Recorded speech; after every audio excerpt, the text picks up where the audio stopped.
First at 7 tonight, your money. The House of Representatives passes its tax reform bill. Republicans say it provides relief to those who need it most and will make filing your taxes much easier. Democrats say it will cost too much and give too much to the wealthy and to corporations. CBS 4's Mola Lenghi is live in Washington to break it all down for us. Mola. Well, good evening, guys. After a brief pep talk from President Trump here on Capitol Hill today, the House bill basically breezed through the House, but it doesn't look like the Senate version will be nearly as easy. House Republicans celebrated passage of their tax overhaul plan. The measure slashes the corporate tax rate, simplifies the tax code, and doubles the standard deduction. We basically say, keep your money in the first place. It's your money. Do what you want with it. Every Democrat voted no. This tax scam won't create jobs.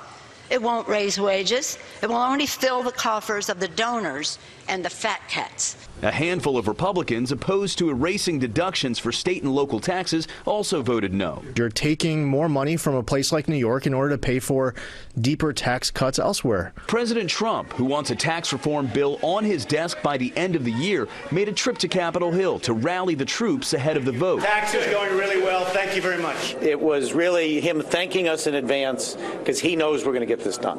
But getting a tax bill passed in the Senate is starting to look like a bigger challenge. Republicans there can only afford to lose 2 votes. I wouldn't vote for this Senate version.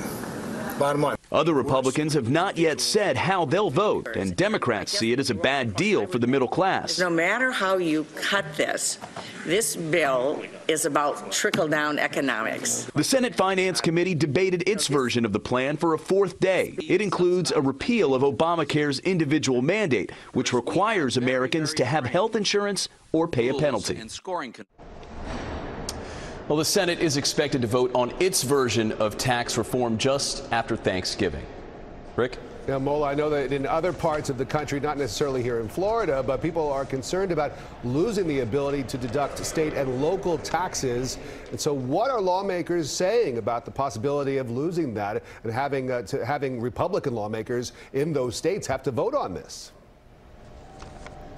Oh, yeah, very unpopular, especially among Republicans coming from those states with high taxes. One of the things that will affect you guys in Florida are these property and mortgage interest deductions. As far as the deductions on mortgage interest, the House bill caps mortgage interest deductions at $500,000. That brings it down from the current rate of $1 million. The Senate version at the moment keeps it at $1 million. So no changes there. An important note, though, is that this would apply to new mortgages, new purchases. So basically, if you're a homeowner at this point, nothing would change for you. Also, we know South Florida, a lot of second homes, a lot of vacation homes. Well, the House bill completely eliminates the mortgage interest deduction on second homes. So certainly a hit to those homeowners there. And as far as property taxes go, that would certainly apply to folks in Florida as well. The Senate tax plan eliminates property tax deductions altogether, whereas the